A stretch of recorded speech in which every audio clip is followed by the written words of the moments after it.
Dyma uchelbwyntiau 15, Mai 16, 2010.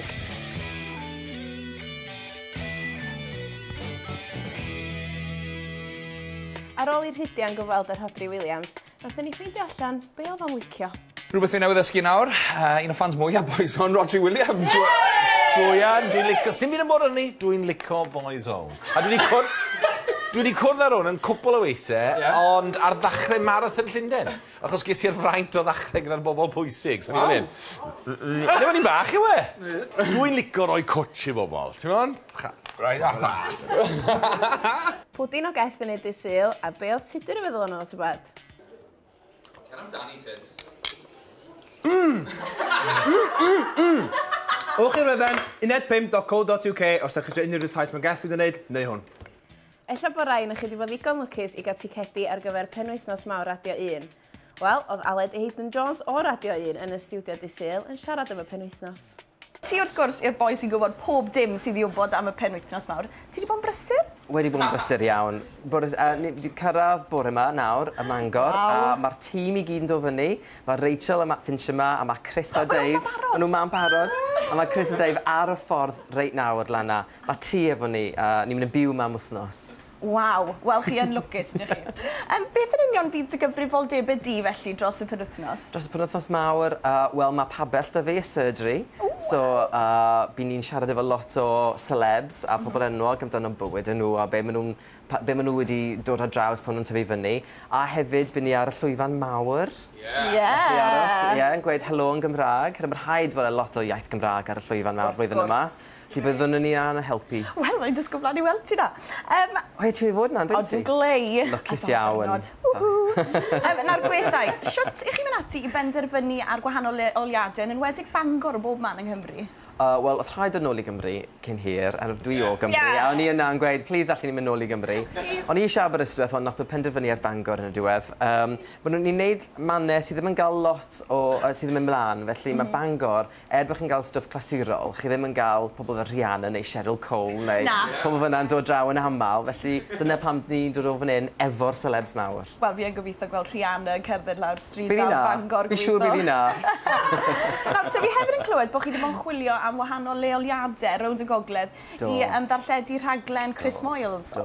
Na, mae'n anodd iawn i ffindio rhywle sydd yn iawn i rhaglen Chris Moyles. A diogel hefyd wrth gwrs. Diogel, hefyd ni'n dechrau'n gynnar iawn yn y bore, felly mae'n methu fod rhy bell o lle ni eisiau aros. Felly, dyn ni wedi penderfynu adeiladu'r studio yn y tŷ. Waw! Anhygoel. Bwysig iawn i Chris Moyles gallu dyhuno mas o'i wely syth mewn i'r studio. Romeo mewn i'r studio. Yn union. A Romeo bydd hefyd mewn i'r studio a fi'n am y bore. O, gwych. Rhywbeth wahanol, dy fe? Ie, wel, os ti'n gallu... So, chi eisiau gwybod lle dyn ni'n byw, edrych yn mewn bob tŷ. Os na studio yma, Andrew?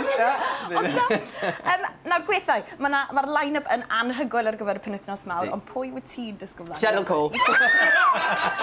Fi wedi bod yn ymarfer. A fi wedi bod yn ymarfer y Downs, a dwi wedi clywed mae'n bosib bod ni ar y llwyfan mawr cyn i Cheryl dod ar y llwyfan. A falle bod ni'n dangos skills dawnsio fi, fi'n credu.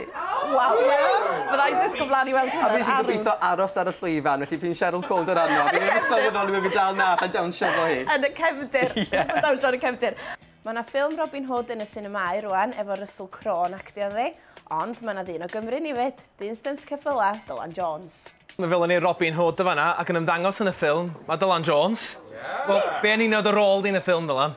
Wel, oedd gynnu fi 30 y cyffyla. O'n i reidio yna fo. O'n i gweithio fel gwahanol armies yn y peth i gyd. Oedd o job reit difyr. Oedd? So, deithyn eich bach am y byddino? Sut ydyn oeddech chi'n ffilmio'r byddinoedd?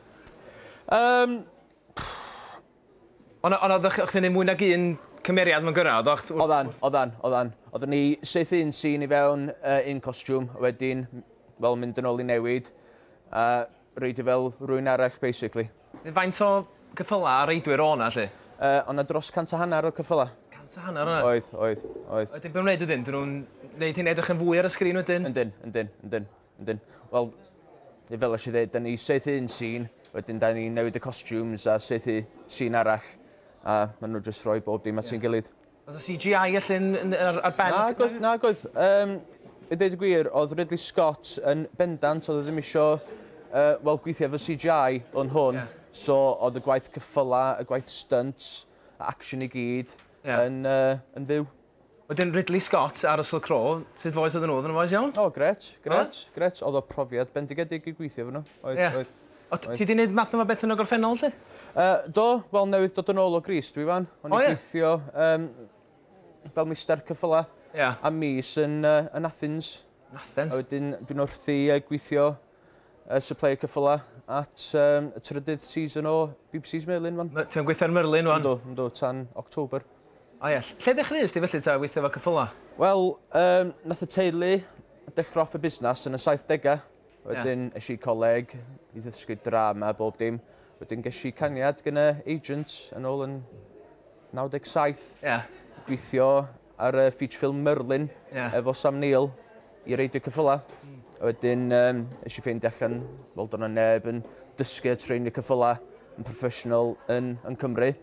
So... A wedyn? Wel, dyna ni. Nid o de. Dyna ni. Deithio ni lle ti'n y llun yma, felly? Just checkan o Castell Gryll yn y mil Abergele fyna. Yn Abergele hwnna? Ie, ffilmio Mystery Files. Hwn ti, ie? Ie. O ie, deithio fo be neud ti fyna, lle? Ie, basically. Y boss. Y boss. Cei tad? Ce. Ti'n cael damwen o gwbl? Naddo. Right. Naddo. Wel, achos chi'n neud pethau paraglis, a gyda gymaint o bethau yn digwydd, a gymaint o geffylau, ambell i beth yn agos. Wel...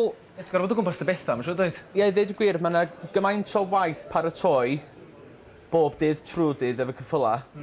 Mae bob dim yn saff a diwedd y dydd, achos mae cyffyla yn gwybod be maen nhw'n neud, mae reidars yn gwybod be maen nhw'n neud, so... Touch wood, mae bob dim yn iawn. Bydd y stunts berygla ti wedi neud, hwn yn dechrau'n berig o'r tân ma. Bydd y stunts berygla ti wedi neud? Yndi, wel, rhywbeth fel yna, trwy y tân, i ddweud y gwir. Chos mae rhaid i gael gymaint o parch rhwng chdi a'r ceffil. Ie, hwnna. Da ni gyd yn gwybod bod Dyl Meinin am dynnu coes, a dwi'n meddwl bod criw penal tîm di edrych ymlaen am y cyfle i dal yn ôl. Swn i'n gorfod dewis un cymeriad o'r tîm, swn i'n dewis fy hun. Dwi'n teimlo dwi fwy digri na gweddill rogia. Nes i ddweud rhywun y joc cyn mynd ymlaen, ac nath un o'r tîm chwdu, oedd o'n mor ffynnu. Nôl bob sôn, mae Tudor Owen wedi cael gafel ar y joc, a mae'n dechrau setso fo. Sean Emyr, round the round. O, na. Penalty! Ar ôl eto! Ni oedd tîm Ser a dyn ni'n newid chwarae.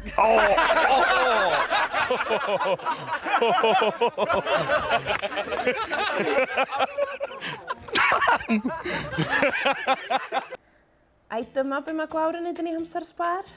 Teddy yn gwybod os yw Emma yn cyfer neu ddim. Ydw, dwi yn. Teddy bach cute mewn botel. Be ti'n meddwl? Pam o ti'n rhaid hwnna? Wel, mae wedi gwneud mas o ddefnydd arbennig, unigryw iawn. Allet ti ddifalu beth yw e? Sori. Os gwallt yn efo, dim di cael ei wneud allan o Mae'n bosib, falle. Be ti'n meddwl gwallt? Gwallt? Wel, fi'n mynd i gywiro ti, gwallt arbennig. Falle bod yna arogl arbennig arno fe. Fluff bottom ball. Dyna chi wedi cael cipolwg ar be oedd yn mynd ymlaen ar uned 5 dydd Sul. Byddai'n ôl eto wsos nesaf efo mwy o uchafbwyntiau.